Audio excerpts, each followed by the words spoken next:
warahmatullahi wabarakatuh. Saya Cikgu Raja Sharifah binti Raja Ismail selaku pengetua SMK Pematang Bonglai.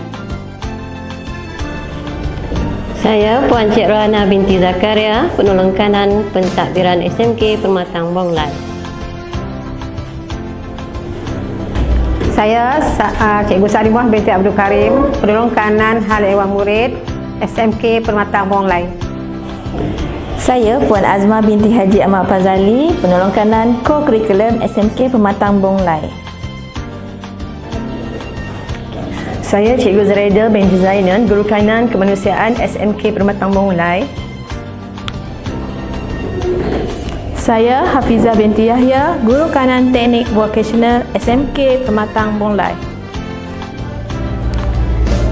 Saya Cikgu Puan Sabrina binti Haji Rosani, Guru Kanan Bahasa SMK Pematang Bonglai. Saya Cikgu Muhammad Nur Azhar bin Luqman, Guru Kanan Sains dan Matematik SMK Pematang Bonglai. Saya Cikgu Razaini binti Abu Bakar, Penyelaras PPKI SMK Pematang Bonglai. Kami, pengurusan SMK Pematang Bonglai, mengucapkan Selamat Hari Raya